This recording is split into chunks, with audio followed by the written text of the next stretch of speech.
Allez, salut à tous, c'est Brice pour la chaîne Une Volée d'Air et vous l'avez compris, dans cette vidéo, on va vraiment faire la comparaison entre ce nouveau Canon EOS R7. Alors je suis désolé, là je vais galérer comme un fou parce que je suis en train de m'enregistrer avec l'OM1 et que l'OM1 avec l'écran ne fait pas miroir. Sans l'écran externe branché, il le fait bien, mais avec l'écran externe, il ne le fait pas. Donc j'arrive pas du tout à vous montrer ce que je veux. J'ai mis une demi-heure à mettre bien pour faire la miniature à peu près. On va comparer ces deux boîtiers et ce que je veux vous dire en introduction, c'est qu'en fait, vous allez voir, là vous me voyez avec les cheveux courts, rasés, etc. Vous allez voir après, vous allez avoir beaucoup d'images de moi où je ne serai pas rasé, où j'aurai les cheveux longs. C'est parce qu'en fait, j'avais tourné la vidéo à la base, j'avais tourné dimanche dernier. Là, on est jeudi midi. Là, je fais vite fait ce petit blabla sur ma pause de midi. Je l'ai reçu ce matin, d'accord, IPLN. Donc moi, j'avais commandé sur IPLN parce que c'est un qui est réputé pour être bien fourni en Canon. Là, ça a été moyennement le cas. Tout le monde a été, en fait, a eu des boîtiers pareils. Hein. Tout le monde, en gros, a eu, de ce que j'ai compris, 2 boîtiers, hein, toutes les boutiques en France. Donc voilà, il y en a très très peu. C'est la galère, clairement, on le sait, en ce moment, c'est la galère partout. Mais en tout cas, moi, j'ai pris sur IPLN. Je l'ai pris avec le code créateur de Damien parce que voilà, tant qu'à faire autant aider Damien, hein, je vous rappelle, vous pouvez rentrer un code créateur. Je vous mets le lien en description ainsi que les autres boutiques où vous pouvez l'acheter. Hein. Et du coup, donc voilà, il a mis un peu de temps à arriver et je pensais que je l'aurais pas en fait, tout simplement. Je pensais que normalement il était censé arriver avant et du coup j'avais fait une vidéo où je vous expliquais tout de la comparaison et de pourquoi j'avais pris cet EOS R7 en complément de l'EOS R6, qu'est-ce qu'il apportait en plus, qu'est-ce qui pouvait être plus intéressant ou pas. Et même à vrai dire, j'avais fait une seule et même vidéo pour vous expliquer pourquoi moi je m'étais pris l'EOS R7, donc en prenant en compte l'aspect EOS R6, mais en prenant en compte également l'aspect micro 4 tiers, l'OM1 qui est en train de me filmer. Et du coup en fait c'était très très long, vraiment beaucoup trop long, ça faisait 1h20 et depuis, entre-temps, hein, j'ai reçu le R7. Donc, tous les trucs où j'avais juste commencé à mettre des images, hein, des photos du produit, je peux vous les montrer effectivement en vrai via du coup, enfin là tout de suite, du coup, j'ai fait les plans pour vous montrer en vrai ce que ça donne, les ports, les boutons, etc., etc. Donc voilà, donc c'est pour vous dire, c'est normal que la vidéo soit un peu découpée en deux comme ça. Voilà, en fait, je vais reprendre mon ancienne vidéo parce que j'ai pas re-enregistré pendant 2 heures pour vous dire tout ce que je vous avais dit à l'époque. Juste, du coup, je vais insérer les plans qui vont bien. Plus, peut-être, vous me verrez comme ça rasé en plein milieu, mais je pense pas trop. Je vais essayer de faire que ce soit quand même pas trop bizarre. Juste, vous allez me retrouver à toute fin comme ça pour la conclusion que je vais faire moi de mon côté tout de suite là. Voilà, j'espère que la vidéo va vous plaire et je vous rappelle hein, du coup si plus que l'aspect uniquement plein format versus APS-C, en tout cas R6 versus R16 vous intéresse et vous voulez voir un peu ce que j'en pense par rapport au micro 4 tiers, allez voir mon autre vidéo qui est déjà sortie, qui est disponible. Je vous mets ça en fiche là-haut. Allez voir ça, ça peut vous intéresser. Et le reach, hein, le fait de pouvoir gagner en distance, hein, même par rapport à mon micro 4 tiers, a été un des critères clés. Et pour tout ça, pour tout ce qui est distance focale, longueur focale, on va dire animalier, sport, etc., allez voir cette vidéo, il y aura beaucoup plus d'infos à ce niveau-là. Voilà, allez, je vous laisse regarder la vidéo et je vous retrouve à la fin pour la conclusion. Si on regarde déjà sur l'aspect général. L'aspect général, moi, il coche hein, toutes les cases. Hein, vous savez que maintenant, sont absolument rédhibitoires pour moi. Première case, hein, je n'achète pas un boîtier qui n'a pas ça, je vous l'ai dit, hein, ça fait un moment que je vous le dis, c'est un écran sur rotule, il a. Écran sur rotule, tactile, hein, je crois que c'est le même que l'EOS R6, donc excellent, le tactile excellent, tout va très bien, toutes les fonctions qu'on peut faire au tactile, naviguer dans les menus, etc. Voilà. Canon est aujourd'hui le meilleur au niveau du tactile, très clairement sur le marché, il n'y a pas photo. En plus de ça, on a 2 cartes mémoire, et c'est bien des SD, d'accord, c'est pas du XQD machin, c'est des SD en UHS-2, donc comme ce que j'ai sur le EOS R6, c'est ce que j'aime, des cartes standards, faciles, qu'on peut rentrer dans les ordis, qu'on peut faire les transferts facilement, etc.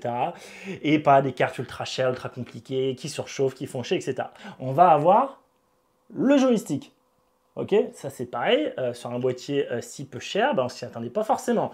L'EOS R ne l'a pas, de mémoire. L'EOS RP, pardon, ne l'a pas. Si je dis pas de bêtises, corrigez-moi en commentaire. L'EOS R ne l'a pas, c'est sûr. L'EOS R, il a l'espèce de truc tactile, la grosse blague. L'EOS R, de toute façon, c'était un produit alpha, c'était une bêta test, le EOS R. Niveau bouton, etc., on est tout bon. Je suis un peu déçu, moi, parce que le bouton on-off va passer sur l'autre épaule. Vous savez, moi, je suis habitué à l'avoir sur cette épaule, entre mon EOS R6 et tous mes Olympus que j'ai pu avoir jusqu'à présent, et en particulier mon OM1 encore là.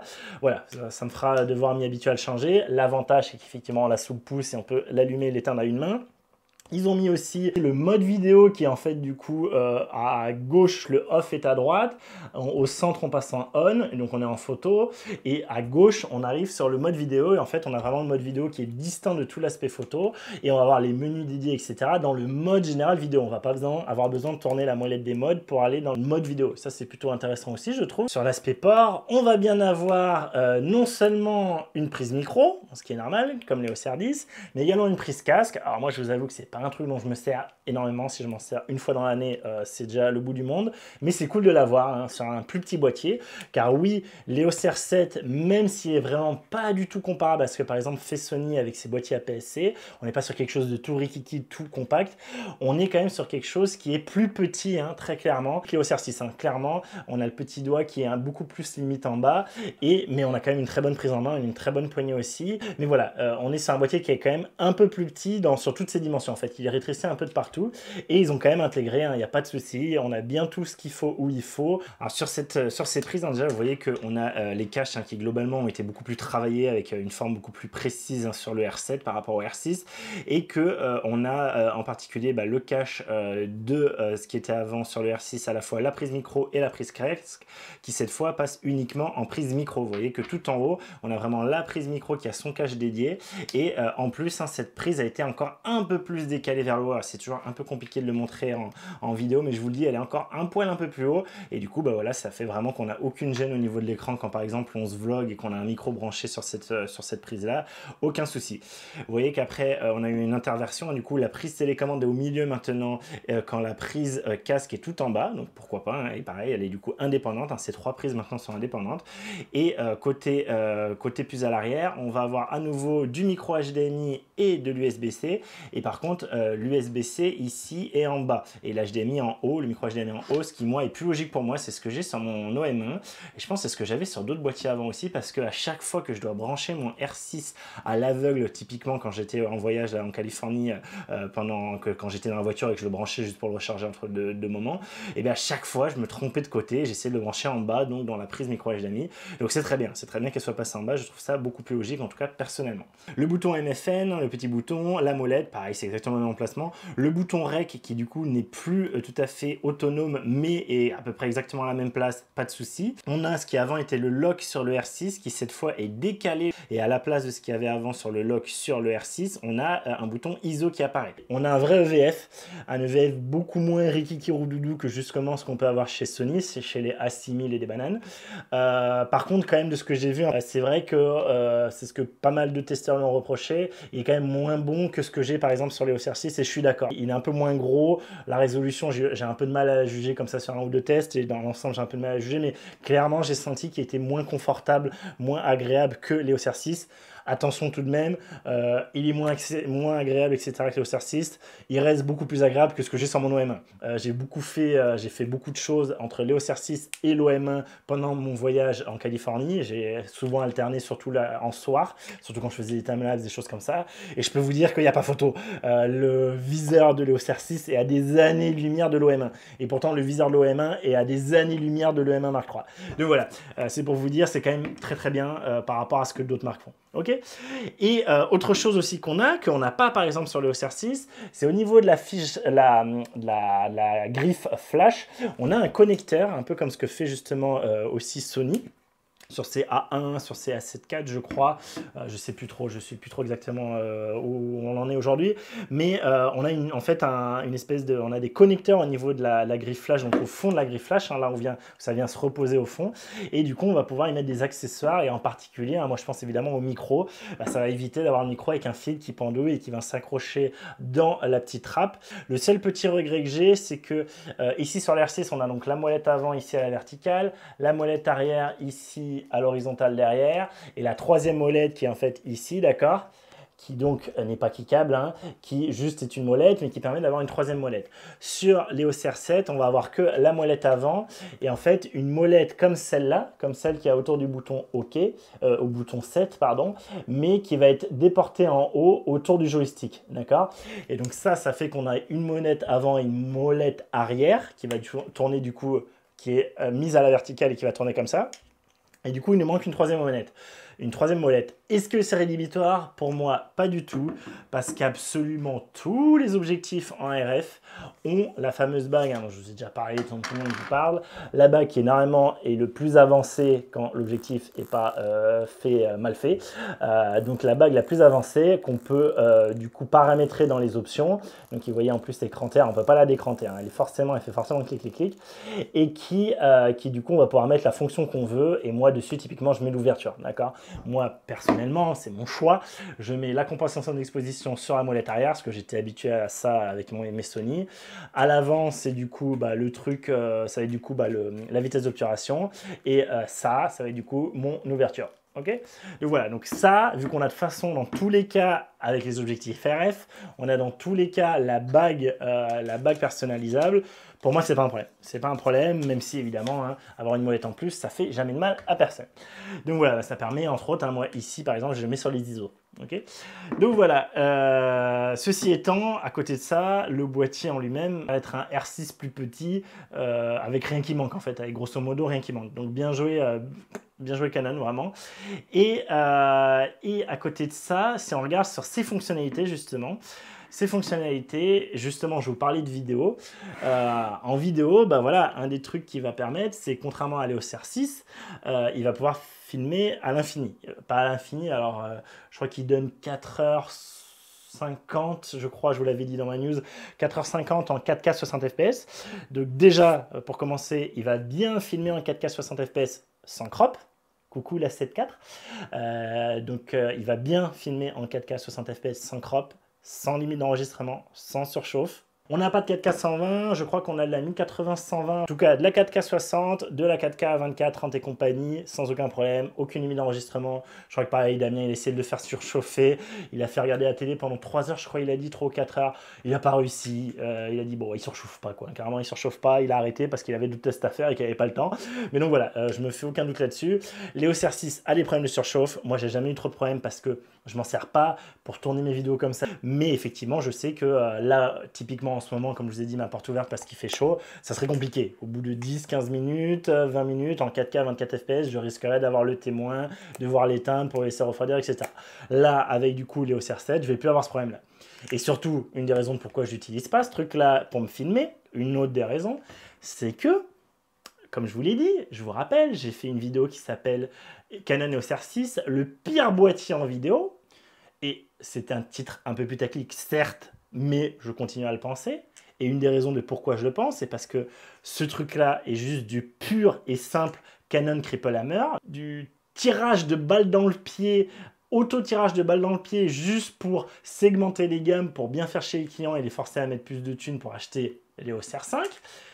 Ce boîtier-là, je vous le rappelle, même si vous aviez été une pléthore de fanboys. Alors vous, à chaque fois je dis vous, hein, mais je sais que la très grande majorité d'entre vous qui me regardez actuellement, vous êtes des gens qui me suivent, qui n'êtes pas du tout fanboy d'une marque ou d'une autre, et qui au contraire, si vous regardez ma chaîne, vous aimez bien ma chaîne parce que justement je fume tout le monde pareil et je dis du bien de tout le monde pareil, à partir du moment où j'estime qu'il faut que c'est légitime de dire du bien ou du mal, mais j'ai quelques fanboys qui viennent sur toutes les vidéos, j'ai beaucoup de fanboys, je suis côté Olympus, côté Panasonic, Micro 4 tiers, énormément de fanboys, mais j'ai eu aussi beaucoup de fanboys de Canon qui sont arrivés quand j'étais le petit nouveau qui essayait de dire du mal de Canon, et la réponse qu'on m'avait donnée à ce problème, à savoir, je n'ai pas ni de putain de mode S ou TV chez Canon, parce que chez Canon, on est au des prout-prout, on dit pas speed, on dit time value, ni de AV pour aperture value, au lieu de dire A pour aperture, ouverture, ni mode A, ni mode S, surtout en vidéo, sur un boîtier à 2600 putains d'euros en 2020 ou 21, je sais plus.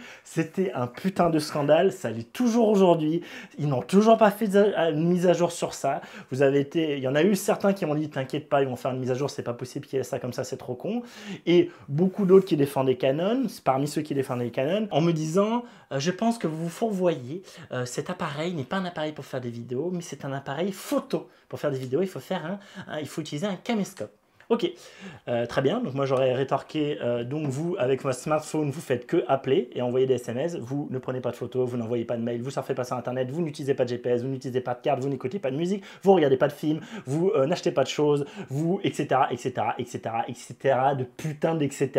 Ok, cette remarque est pour moi d'un niveau de critique et de alors il y a les anciens qui sont là-dessus, peut-être certains anciens, et je peux encore comprendre. Et encore, parce qu'il y a beaucoup d'anciens qui, voilà, qui clairement demandent le plus possible leur appareil photo et l'utilisent également en vidéo. Hein, j'en ai dans les commentaires, hein, qui utilisent plus leur boîtier en vidéo que moi, hein, qui savent plus de choses dessus. Hein, j'ai plusieurs personnes en tête. Hein. Et d'autres, vieux ou moins vieux, qui estiment que si déjà un boîtier, ça fait une belle photo, c'est bien. Si ça peut faire une belle photo le soir, c'est pas mal, mais potentiellement on va acheter un autre boîtier plus dédié à la sensibilité. Ouais, allez, hein, allez vous faire foutre. Moi je demande le max de tous mes boîtiers et surtout aujourd'hui évidemment qu'un boîtier, hein, surtout quand on voit ce que font les smartphones en photo et en vidéo, un boîtier se doit de faire le minimum syndical en vidéo et le minimum syndical c'est d'avoir un putain de mode S et je dis putain et vraiment je le pense très très fort, un putain de mode S, un putain de mode A. L'EOS R7, qui est à 1000 € moins cher, à sa sortie 1100 € moins cher que ce truc-là, là, il a bien un mode A, un mode AV et un mode TVS.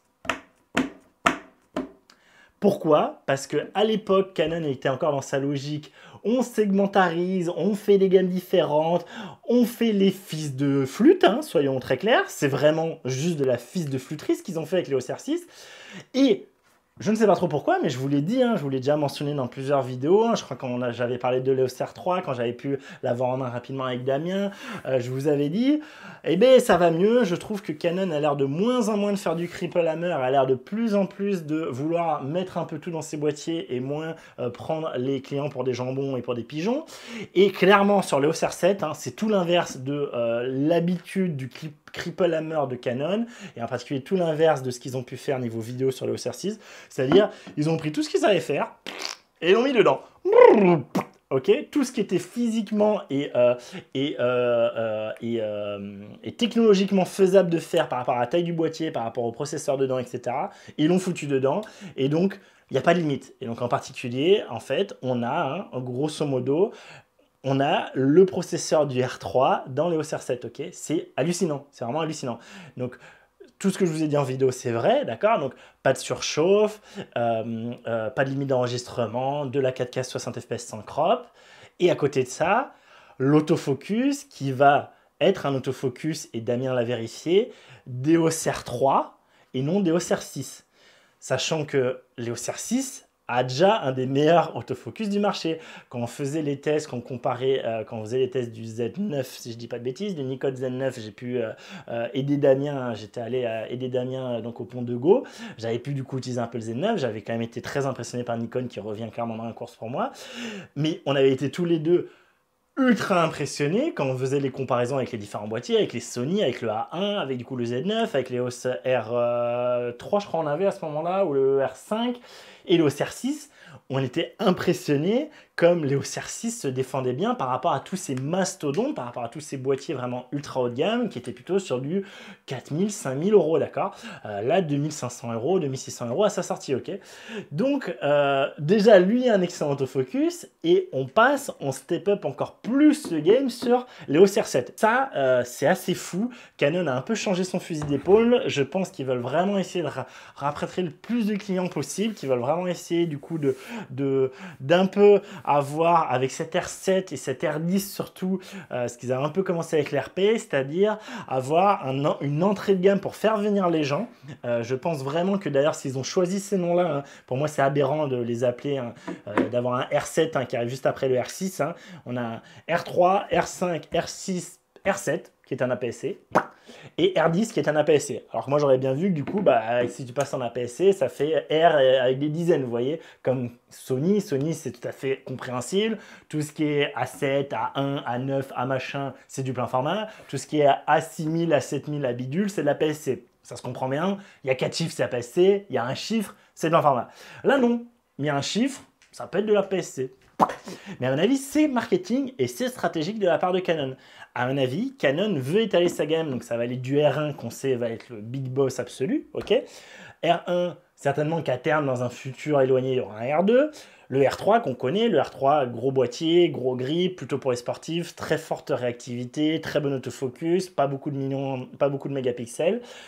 Le R4 qui arrivera certainement aussi un jour ou l'autre. Le R5, grosse résolution. Le R6, pareil, sans la résolution. Le R7, du coup, qui est le suivant dans la gamme, eh bien, c'est ce petit APS-C qui est une foudre de guerre, qui est quand même placé tarif moins cher que le R6, hein, très clairement. Ils segmentent leur gamme par rapport à la taille du capteur. Et ensuite, très certainement qu'il y aura d'une façon ou d'une autre, et j'espère que ce sera logique, que R8, R9, ça sera bien des APS-C et pas du plein format, sinon là, c'est... Comment un mec qui arrive, qui débarque pourra comprendre, un mec ou une nana, comment quelqu'un qui arrive pourra comprendre la logique des noms chez Canon, ça me dépasse, mais j'espère du coup, c'est ce que je pense qui va être vérifié. Donc il se laisse de la marge pour avoir quelque chose entre l'ultra haut de gamme R7 et le entrée de gamme R10. On aura potentiellement un R8, un R9 et un R10 qui est vraiment la porte d'entrée pour arriver sur la monture RF de chez Canon, quitte au début à avoir des objectifs APS-C moins chers qui permettent de rentrer pour les primo-arrivants, ceux qui n'ont jamais fait de photo de leur vie, etc. Ils connaissent Canon parce que c'est une marque très réputée. Ils disent, bah voilà, j'aimerais bien partir sur Canon hein, par rapport à la réputation du nom, etc. Ah bah tiens, c'est un des rares à faire un boîtier à 1000 €, un boîtier tout neuf qui vient de sortir. Il peut faire un peu de vidéo, il peut faire un peu de tout. Les objectifs sont pas trop déconnants niveau prix, bah écoute, je vais me mettre là-dedans, surtout que je sais que potentiellement, si je veux acheter un objectif plein format de la gamme, bah je vais pouvoir le mettre dessus, hein. Ok, je vais pas l'utiliser en entier, mais je m'en fiche, hein. Moi il va quand même marcher sur mon APS-C, et si potentiellement après je veux acheter un plein format, bah j'aurai déjà l'objectif qui va dessus, et au pire mon objectif APS-C, il va quand même aller dessus, et oui j'aurai un crop, mais je pourrai quand même faire des photos, des vidéos. Donc ça, c'était la logique Sony, que je comprends complètement et je trouve très intelligente. Ils la prennent, et je pense que c'est pour ça qu'il y a ces noms, c'est que pour eux, c'est pas on a une gamme de plein format, une gamme d'APS-C, c'est on a une gamme qui s'étage au niveau prix, et si vous allez sur les bas prix, c'est un plus petit capteur, si vous allez sur les plus hauts prix, c'est un plus grand capteur, et plus vous allez sur des chiffres bas, plus le boîtier est performant et cher, grosso merdo. Voilà, je pense que ça va être ça, l'avenir nous le dira, dites-moi en commentaire ce que vous en pensez, mais je pense que c'est plutôt malin de la part de Canon, plutôt une bonne stratégie, on verra ce que ça donne. Si par contre ils mettent un R8, hein, si un R8 est un plein format, là, fini, hein, rien compris, c'est n'importe quoi. Ok. Donc voilà. Voilà, je pense que j'ai fait à peu près le tour des principales raisons. Hein. Et aussi, il y a en plus des choses qui arrivent dans ce R7 qui ne sont pas existantes encore sur aucun boîtier chez Canon, hein, même les pleins formats. On a en particulier, ce que moi je connais très bien depuis longtemps, hein, c'est les utilisateurs Olympus. C'est une des raisons pourquoi on aime Olympus. Hein. C'est pour tout l'aspect logiciel, tout l'aspect ce qu'on peut faire à côté. Le iRaise, le LiveND, ça je vous ai fait des tests hein, il n'y a pas longtemps, le LiveND. Toutes les choses qu'on peut faire grâce à juste du coup bah, l'intelligence artificielle, tout ce qui est composition, le live composite, le live composite, le live bulb et le live je sais plus quoi, lifetime, je sais plus, je ne rappelle plus les noms, mais bon, vous voyez tous ces modes là. Et un autre truc que les photographes animaliers et moi j'adore chez Olympus, et en particulier quand j'ai fait mes photos d'oiseaux, au final je m'en suis pratiquement uniquement servi de ça très rapidement, c'est le Pro Capture. Le Pro Capture chez Olympus, hein, c'est les premiers à avoir introduit ça, et c'est les seuls à ma connaissance à avoir introduit ça jusqu'à aujourd'hui, c'est le fait d'en fait, quand vous commencez à appuyer sur votre déclencheur, quand vous faites votre mise au point avec le déclencheur, ou avec votre back focus, hein, comme vous voulez, on s'en fout, quand vous faites votre mise au point, les photos vont s'enregistrer, donc dans Olympus c'est très bien fait, alors on a une marge, on ne peut pas tout faire, hein, ça pareil, je vous l'ai montré, je ne vous l'ai pas encore montré justement, je vous montrerai dans la vidéo sur la Rafale, on a du coup des marges, en fait on peut lui dire tant de photos, on a un nombre de photos au total, et on peut lui dire, bah, est-ce qu'on favorise plutôt beaucoup de photos avant d'avoir déclenché vraiment, avant vraiment d'appuyer pour faire le déclenchement, ou plutôt beaucoup de photos après. Donc ça va un peu dépendre de votre façon de shooter, du sujet que vous shootez, de si vous êtes très réactif ou pas. Moi je crois que je mets en gros sur 100 photos, je crois qu'il fait à peu près 100 photos avant de noyer le buffer, je crois que je mets 35 photos avant, donc quand je suis en train de faire ma mise au point, et 65 photos après, d'accord? C'est-à-dire que, typiquement, je vous donne l'exemple de l'oiseau, il est posé sur sa branche, je veux la voir quand il se met à s'envoler. Je suis mon œil dans le viseur, j'ai bien fait mon cadrage, je sais où il est, je suis bien mon focus, ok, justement je fais mon focus, j'appuie. Là, j'attends, je suis patient, là. Là, ça pèse dans les mains, hein. C'est pour ça qu'on est content d'avoir des objectifs pas trop longs, pas trop grands, qui pèsent pas forcément dans les mains. Moi, tout ça, je le fais en main levée, hein. Je vous rappelle, moi, je fais exclusivement de la main levée, à part certains trucs ponctuels. Et du coup, je suis là, j'attends, ok. Donc, pour vous montrer ce que ça donne avec, ce que ça donnerait, du coup, avec l'objectif, le 800 mm. Alors le 800 mm est très impressionnant, surtout en moi venant du micro 4 tiers. Vous voyez déjà de base, hein, il est très gros, mais là il n'est pas déplié. Là je peux pas m'en servir. Hein. Pour le déplier, hop, il faut déverrouiller, tirer le machin, tirer le bazooka. On tire le bazooka, on verrouille, et là je peux m'en servir. Donc vous voyez que ça fait un... Ça fait un merdier quand même, hein. Ça fait un sacré merdier. Et donc oui, on va avoir du bras de levier, heureusement dans l'ensemble il est léger. Heureusement, franchement, par rapport à la taille du bousin, il est léger. Mais donc je suis mon œil dans le viseur, j'ai mon sujet qui est sur sa petite branche, j'appuie pour faire, c'est mieux si je vous le mets dans l'autre sens, j'appuie pour faire ma mise au point, vous voyez, ouais. J'appuie pour faire ma mise au point, et là, pouf, il s'envole, mais évidemment, aucun être humain, même Superman, même Flash, même Homelander, n'est assez rapide pour faire le dé, pour déclencher pile quand il a commencé à déplier ses petites aisselles et commencer à pousser sur ses papates pour s'étendre et s'envoler. Du coup, vous appuyez quand il a déjà commencé à s'envoler, quand il a peut-être déjà fait 1 voire 2 battements d'ailes. Et heureusement, il y a Findus, vu que vous aviez le mode Pro Capture, lui va enregistrer toutes les photos que vous allez faire le temps que vous restez appuyé sur le truc. Donc moi, je vous dis, je crois que c'est 65 images, sachant qu'on est sur du 60 images par seconde, donc vous voyez, ça fait... non, même plus, je sais plus. Je vous dirai tout ça dans la vidéo en détail. Hein. Si ça vous intéresse, vous aurez tout ça dans la vidéo. Mais bon, en gros, vous avez 1 seconde de buffer, 1 seconde et demie avant que tout soit plein.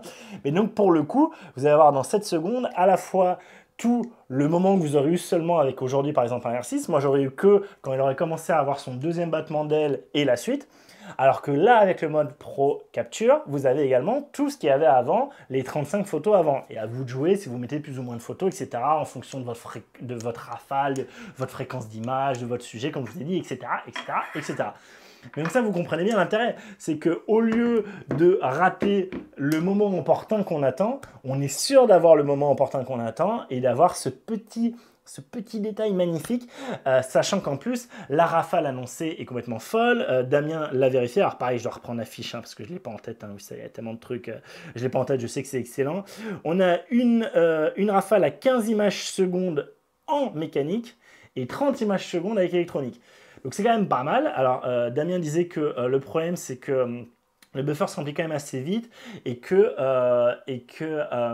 en fait, il fallait un peu changer sa façon de shooter. Il fallait pas hésiter à faire quelques photos, arrêter pour que le buffer se recharge, refaire quelques photos, s'arrêter et que ça marchait très bien comme ça. Allez voir sa vidéo, elle est très bien comme d'habitude, allez voir tout ça. Mais voilà, du coup, ça va être un appareil qui autofocus de fou, bonne rafale. Voilà, clairement, pour de l'animalier avec le 800 mm dessus, ça va être juste la folie. Ça va être clairement le premier test que je vais vous faire, hein, dès que je vais le recevoir. Je vais peut-être faire une prise en main, mais de suite, hein, je vais l'amener dehors, essayer de trouver des bébêtes pour vous faire ça. Et à côté de ça, niveau montée en ISO, on a quand même une montée en ISO jusqu'à 32 000 ISO. Bon, c'est clairement le point faible, hein. Enfin 32 000 c'est déjà très bien, mais clairement Damien ce qu'il a montré aussi, c'est qu'on a un stop de moins que sur le EOS R6, mais comme il disait aujourd'hui, avec les logiciels de traitement de retouche, avec les denoisers comment ça s'appelle, DxO, sur DxO et compagnie, il y a moyen vraiment de bien récupérer aujourd'hui. Clairement, moi, ça m'embête, hein, j'aime pas passer du temps sur... C'est pour ça que vous voyez aucune photo de moi, c'est ce qu'il faut les traiter et j'ai pas le temps. Je préfère avoir une photo directement bien dès le JPEG où je puisse la partager rapidement, facilement. Mais voilà, c'est vrai que c'est moins un problème. Par contre, ça va être évidemment un problème en vidéo. Hein. Voilà, là, pour le coup, on peut pas tellement jouer dessus. Mais voilà, on a quand même... c'est très rassurant. Et un autre truc, par exemple, hein, donc ça va être le Pro Capture, pardon, hein, je pars à chaque fois comme d'habitude, je m'emporte. Mais le Pro Capture que je vous ai décrit chez Olympus est quelque chose qui va arriver dans cette EOS R7. C'est-à-dire qu'on va avoir cette fonction-là qui, pour la première fois chez Canon, va arriver. Donc, c'est, à ma connaissance, le deuxième constructeur à le faire. C'est très bien que je suis encore content du coup d'être passé chez Canon quand je vois qu'ils font ça. Moi, ça fait... J'allais vous dire des années serait peut-être un peu abusé, mais je pense 2 ans que je vous dis que pour moi, le futur de la photo passe par l'intelligence artificielle et le fait de mettre des trucs, de mettre vraiment de l'intelligence artificielle, de mettre de l'aide numérique, de l'aide processorale dans nos boîtiers, on arrive à faire de l'astrophoto avec un capteur Rikiki-Roudoudou d'un Pixel 6 Pro. Faut arrêter les conneries, quoi. Voilà, vraiment, faut arrêter les conneries. Les smartphones font des choses que nos boîtiers photo qui font que de la photo sont pas capables de faire. C'est inadmissible. C'est juste inadmissible. Et je vous le redis une énième fois, si Google vendait son algorithme de traitement des photos, des JPEG, à n'importe quel constructeur d'appareils photo, pour moi, il y aurait plus de voilà, il y aurait plus de compétition. il y aurait plus à réfléchir. Les JPEG seraient tellement bons dès la sortie du boîtier qu'il n'y aurait rien à faire. On aurait toujours les RAW à côté pour retraiter si on veut, mais ça serait la fin du game. Quand on voit ce qu'arrive à faire Google avec un microcapteur de merde, faire pareil avec un capteur plein format ou un capteur APS-C ou même un micro 4 tiers, même à 1 pouce, même un capteur de GoPro, même un 2/3 de pouce, ça serait juste phénoménal, mais vraiment phénoménal. Et donc voilà, pour moi, l'avenir de la photo passe, entre autres, par le fait de faire de l'intelligence artificielle, d'avoir des modes comme Olympus. C'est une des raisons pourquoi j'aime autant Olympus, c'est que je reste sur Olympus. Tous ces trucs qui me permettent dans le quotidien, pas forcément de faire des PL photos, et encore dans les cas, oui, le live composite par exemple, c'est génial, tout ce qui est Star Trade et compagnie, faire des circumpolars, des choses comme ça, mais même le live ND, ça fait pas une meilleure photo en posong, ça fait pas un meilleur filet d'eau que une posong sur trépied. Par contre, j'ai pas à me tartiner un trépied sur le terrain. Pour moi, ça change tout, ça change tout. Ça change de pas avoir de photo de filet d'eau à avoir une photo de filet d'eau parce que je n'aurais pas amené le trépied sur le terrain et je ne veux pas amener le trépied sur le terrain. Voilà. Donc pour moi, il faut que les constructeurs aillent là-dessus et j'ai la sensation que Canon a l'air de vouloir y aller. Et j'espère que ces innovations qu'on a dans les EOS R7, et c'est ce que disait Damien, vont arriver évidemment sur nos anciens boîtiers, au moins sur les EOS R6 et les EOS R5. Et j'espère que Canon va avoir la bonne idée de se dire, bah, tant qu'à faire, si on n'est pas des fils de flûte, on va mettre les modes S et A en vidéo. Mais j'ai l'impression que Canon a l'air d'aller, en tout cas en ce moment, sur cette direction-là. Moi, je suis pour à 100%. Copier Olympus, mettez tout ce que fait Olympus dans vos boîtiers. Parfait. Plus il y a de trucs qui peuvent faciliter la vie du photographe, mieux c'est. Je ne serai jamais du genre de personne à dire « Ah, mais du coup, le photographe, il n'a plus rien à faire, c'est trop facile. » C'est pas vrai. Ça aussi, c'est quelque chose que je vous dis à chaque fois et je vous le redis. Et d'ailleurs, ça vient avec tout ce que j'ai pu vous dire sur les longueurs focales, sur l'aspect vraiment juste longueur focale de nos appareils, de nos boîtiers. La principale caractéristique d'un photographe, la principale chose d'un photographe, c'est de poser un cadre. Frame is everything. Je ne sais plus quel grand photographe disait ça, mais c'est vrai. La chose principale de la photographe, c'est de choisir ce qu'il va vouloir isoler dans tout son champ de vision. Okay, c'est tourner la tête, se déplacer, aller un peu plus loin, aller un peu plus bas, aller un peu plus haut, etc., etc., pour trouver le bon frame, trouver le bon cadrage. C'est ça pour moi un photographe. Après, oui, il va pouvoir ajouter des choses, il va pouvoir faire des effets, il va pouvoir faire des posons, il va pouvoir jouer sur plein de choses, sur l'ouverture, la profondeur de champ, patati patata. Mais pour moi, un photographe, avant toute chose, c'est quelqu'un qui a un boîtier en main et qui choisit ce qu'il veut photographier et quel cadre il met autour de ce truc qu'il photographie. Tout le reste, pour moi, c'est secondaire. Mais tellement secondaire. Et jamais un robot ne sera capable d'avoir cet œil-là, ne sera capable de se baisser, aller au ras du sol, au contraire se mettre sur la pointe des pieds pour gagner le petit angle qui va faire qu'on aura un petit contre-plongé, se mettre un peu en décalé juste pour donner un petit effet penché. Ça, c'est pas possible. C'est pas possible et de toute façon, évidemment que pour tous les autres aspects, même tout ce qui est temps de pause, etc., jamais un robot ne remplacera, jamais une intelligence artificielle ne remplacera. Par contre, qu'on puisse avoir des aides, qu'on puisse avoir des propositions, qu'on puisse avoir la meilleure proposition de photos qui plaira au plus grand nombre facile pour en particulier ceux qui ne veulent pas passer des heures à faire ça, etc. Oui, mettez-nous-en. Et les pros, arrêtez de dire « Oui, mais vous vous rendez compte, du coup, les gens, ils vont plus avoir besoin de photographes parce que du coup, il n'y aura plus qu'à appuyer sur un bouton. » Si vous en êtes à avoir peur que les gens n'aient pas besoin de photographe parce qu'ils ont juste à appuyer sur un bouton, c'est qu'à mon avis, vous n'êtes pas un photographe assez bon. Voilà. Honnêtement, c'est ça mon avis. Je lance ça. Je sens que je vais m'attirer des sauts de merde, mais je le lance. Voilà. Du coup, pour vous dire, l'EOS R7, en gros, hein, ne fait de concessions sur rien. Il prend tout ce qu'on peut prendre ailleurs chez Canon, tout le mieux ce qui se fait aujourd'hui chez Canon, à part, voilà, à part de la 8K, à part de la 4K 120, etc. C'est assez foufou. Il y a un autre truc que vous a montré Damien aussi, il m'a montré aussi, c'est complètement fou. Moi, c'est un truc aussi, ça sur le terrain, ça m'aidait vachement. Le capteur, donc du coup, le capteur va avoir énormément de place, évidemment. Vous vous rendez bien compte que le capteur, vu que c'est un APS-C, hein, je vous ai dit, lui, là, le plein format, il prend tout l'intérieur. L'APS-C, il va prendre en gros en surface à peu près la moitié, hein, grosso merdo. Du coup, il va y avoir énormément de place pour bouger. Et du coup, on va avoir une stabilisation qui apparemment est quand même meilleure. Donc, on va avoir une meilleure stabilisation aussi bien en photo qu'en vidéo. On va également avoir un truc qui est, pour le coup, à ma connaissance, une grande nouveauté. C'est Canon le premier a sorti ça et je trouve ça absolument génial. Damien était comme un fou et je suis complètement d'accord avec lui. C'est que du coup, avec toute cette place qu'il a, le capteur peut énormément bouger, il peut énormément se décaler au niveau de sa, voilà, au niveau de son endroit, au niveau de sa monture, d'accord. À l'intérieur de sa monture, il a énormément de marge de manœuvre et du coup, on a une fonction qui permet de redresser l'horizon. C'est directement le capteur, même si le boîtier est un peu penché, d'accord, même si le boîtier est un peu incliné comme ça. Un peu incliné comme ça, le capteur va être capable lui-même de redresser l'horizon. Donc ça en photo, moi j'ai tout le temps un demi-degré, 1 degré, ça m'en fout. J'ai toujours tendance à être plutôt trop la main levée, je crois, un peu trop comme ça, il me semble. Je sais plus exactement, mais voilà, c'est souvent un problème. Hein. Du coup, c'est pour ça que je me sers beaucoup du niveau. Hein, à chaque fois, je suis obligé de me forcer à faire gaffe. C'est le cas sur tous mes boîtiers, hein, pas que chez Canon, c'était le cas chez Sony, c'est le cas chez Olympus. C'est un défaut que j'ai, je sais pas si on est beaucoup à l'avoir. Et du coup, avoir ça, c'est génial. Mais ce truc-là marche aussi en vidéo. C'est-à-dire que vous savez, hein, le coup de le redressement d'horizon là qu'on a par exemple chez GoPro, hein, ou chez l'Action 2 aussi, je crois, la Osmo Action 2 chez DJI, bah voilà, là on a un truc qui est pas numérique, qui est directement physique, et c'est vraiment juste ce capteur qui se redresse lui-même. Enfin, c'est complètement fou, c'est génial, c'est absolument génial. Alors oui, un temps de latence, que tous les micro-tremblements, il va pas pouvoir les avoir, mais enfin, vous vous rendez compte, quoi, même si vous tenez votre boîtier un peu décalé, bah, tant que vous tenez tout le temps un peu décalé comme ça, vous allez avoir votre horizon grosso modo droit, quoi. C'est fou, c'est complètement fou. Donc ça, voilà, c'est génial. Ça, on ne le verra pas sur les EOS R6, hein, clairement, il n'y a pas assez de place, hein, pour ça. Je pense que c'est beaucoup plus compliqué à bouger un gros capteur. Les moteurs doivent être plus forts, les ressorts, etc. C'est très compliqué, hein, de stabiliser un capteur. Donc voilà, je pense qu'on ne le verra pas. Par contre, je trouve ça génial qu'on l'ait sur le R7. Donc voilà, une autre... Voilà, c'est pour vous dire, ils mettent des fonctionnalités. Un boîtier à 1500 balles, ça reste une somme, on est bien d'accord, mais enfin voilà quoi, c'est pour du Canon, ça reste du pas cher. C'est fou quoi, c'est vraiment fou et ça c'est vraiment cool. Bon, vous l'avez compris, hein, cette première prise en main vraiment me satisfait complètement. Voilà, je suis très content de tout ce que je retrouve.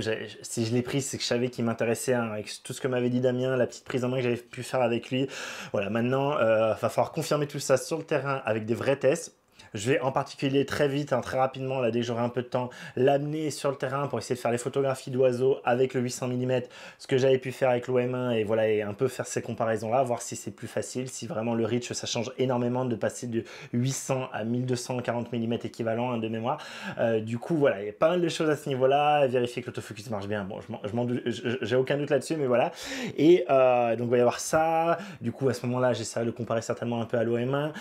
Je vais avoir, par contre, tout ce qui est vidéo également à côté. Vous avez vu, en gros, il fait tout ce que le R6 fait en mieux parce que on va pouvoir avoir une qualité qui est normalement théoriquement meilleure, et on va pouvoir surtout ne pas avoir de limite de temps ni de surchauffe, d'accord, ni de limite d'enregistrement ni de surchauffe.